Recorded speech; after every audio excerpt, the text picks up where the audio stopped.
Hi kids, well I've just come back from seeing Captain America Brave New World. First things first, a lot of critics out there ridiculing the film, saying it's awful and that it's not a good film and it's all a bit rubbish basically. And also there's a lot of people out there that are saying that, you know, Anthony Mackie, aka Falcon, is not Captain America, Steve Rogers is Captain America, etc., etc., etc. And to those people, you know, I have to say, shut up. Shut up. What are you expecting? Right. Firstly, Anthony Mackie does a good job as Captain America. It's respectful to Steve Rogers all the way through. They don't use the Captain America bam, bam, bam, bam, bam, you know, theme, because that's Steve Rogers' Captain America theme. Although I think this film could have done with a few themes. I didn't hear anything that I could think of, like the Avengers or anything like that. But is the film any good? Yes. Yes, it is actually good fun. What do you go to see a film for? Change your life or just to enjoy it? Well, a film like this, it's an action film. I enjoyed it, right? So it basically did the trick for me. There are some spoilers coming up, so you've been warned. Don't watch the rest of this if you don't want any spoilers. But the main characters in this film are Cap, obviously, Isaiah Bradley, played by Carl Lumbly, who was in the Falcon and the Winter Soldier series, who, ironically, Carl Lumbly has played the Martian Manhunter in animation. He's also had his own superhero series back in the 90s called Mantis. Look that up. And Isaiah Bradley is the original recipient of the Super Soldier Serum. Well, they tried it after Captain America and they experimented him for a long time. So he's very bitter against the government. And the third character is Harrison Ford as General Thaddeus Thunderbolt Ross, taking over from the late William Hurt, who played him in the Avengers movies.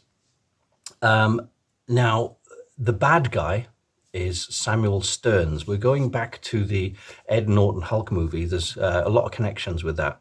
And Samuel Stearns was a scientist who got irradiated sample of Banner's blood into his head, and he basically became super intelligent. In the comics, he's known as the Leader, but he's never mentioned as the Leader in this. He's just known as Samuel Stearns.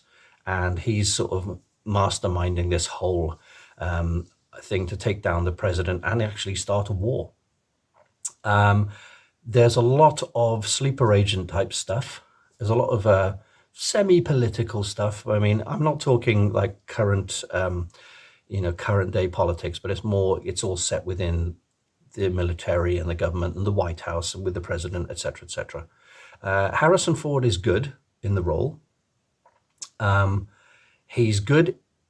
He's got more energy in his presidential speeches scenes, but everything else, he's playing it a bit tired. And there's a reason for that, because the president is not well. But when you see Harrison Ford, bless him, he's an absolute legend, but he's no spring chicken. And you do feel like there's a little bit of low energy going on there. Like he's kind of, I wouldn't say phoning it in, but you know, not all his scenes are terrible. There's one scene where he is fighting against changing into the Red Hulk. That's not a spoiler, it's in the trailers. And he manages to fight it off. And that's a really sort of strong, powerful, emotional scene for him. And he has another couple of emotional scenes to do with his daughter, Betty, who is estranged from him.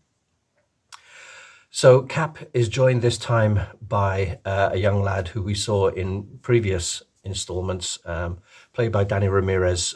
He's basically named is Joaquin, and he takes on the new Falcon outfit, which is still military, still in green. It's got the wings and a helmet that looks a little bit Power Ranger-y. And he is a sort of Avenger in training, shall we say. He wants to be, you know, just like the Falcon was before he became Cap. Now, I don't know what people are expecting or what people are whinging about, right? I don't see Cap, Sam Wilson, being Captain America as a race swap, because it's known in the comics and has been known for a long time that he takes over the mantle of Captain America. A few people have. And yes, Steve Rogers is the original and he's great. But you have to remember, in this timeline, Steve Rogers is either very, very, very, very old and he's retired, or he may even be dead by now. So Sam Wilson does what he can, and he's, like I say, he's very humble about it. He's not trying to be better than Steve Rogers. He admits that Steve Rogers was the man, and he can't live up to that. And he has his problems, and he has his worries that he's not good enough. He doesn't have the super soldier serum like Steve or Bucky or Isaiah Bradley. But, there's a lot of criticism saying, well, how is this Captain America going to fight off a Red Hulk? Hit one punch and he's dead. And yes, that's true. But again, if I was to ask you who's going to win in a fight between Superman and Batman, it depends who writes it. It depends what the writer wants. And if you're Sam Wilson and you've got vibranium armor technology, wings, flight, and the shield, and a lot of good training, and you can stay out of the way of his punches and stuff, you're going to be okay.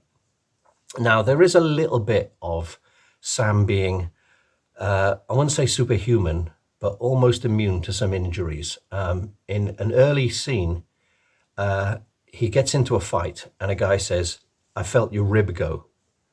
And now you think he's got a broken rib, which would obviously put most people out for, in hospital, bandaged up for a couple of months. And he gets stabbed and he gets thrown around quite a lot. And he doesn't seem to get tired. And right at the very end, he gets a big hug and he goes, "Careful, I've got some broken bones." And you're thinking, all right, that kind of stretches the kind of unbelievability. I don't care how fit and well trained you are. A broken bone or a broken rib is not going to heal up in 10 seconds flat. Neither is a stab wound or whatever. There's a little bit of that, but it's not so bad that you go, ugh. Likewise, there's a female character in it who's about 4 foot tall, and it becomes apparent that she's on the good guy's side, but she is an ex Black Widow. So she's taken down quite a lot of big guys, with machine guns and body armor and stuff. But look, it's a superhero film. I know in real life, a 4 foot girl who knows Kung Fu is not going to take down 8 or 9 Navy SEALs. But it's a superhero movie, and she's got the Red Room training, she's got the Black Widow electric shock technology, etc. And she's supposed to have the heightened, reflexes that Sam and everyone else has. So that's what happens in superhero movies, okay? So, if you're expecting 100% realism, then, you're not going to get a movie, because guess what? Most of these films are not real. One of the interesting things about this film is it's the first mention of adamantium, the wonder metal, which is stronger than vibranium. And if you don't know what adamantium is, shing, Wolverine claws, basically. This has not been mentioned in the MCU before. So it is a slight hint at what's to come, i.e. mutants and X-Men, and possibly a new Wolverine, if Hugh Jackman doesn't want to do it. But this adamantium comes from the downed celestial being, the giant celestial who's in the Indian Ocean, which happened in the Eternals movie. And I must admit, a lot of people wanted to know what happened to that, because they haven't mentioned it in quite a few movies. So they've mentioned it in this one. But I must admit, I watched most of the Eternals and gave up on it. I found it extremely boring. Anyway, at least they've mentioned it this time. They've addressed it, and they're saying this is where adamantium comes from. In all, it's a really entertaining movie. It's not as boring and as exposition-y as people say. I don't really notice a lot of, reshoot scenes and bad cuts or anything missing. It seemed fine. It was entertaining. Even the fight with the Hulk, as the Red Hulk, this is, as crazy it may seem, Cap, being like Batman, human being, no superpowers, but he's got some technology. It was tense enough. It was good. Was it a perfect film? No. But was it as bad as everyone says? Oh, this is a disaster. It's a disaster. No, it's not. It's worth a watch. I'm scoring it 7.5 out of 10. I thought it did the job. It was entertaining, almost in an old-fashioned way. It was like an action movie that we wanted to see for a long time. check your brain at the door, and just enjoy it. So that's my review. Hope that gets some of you into the cinemas to watch it. It's a good time.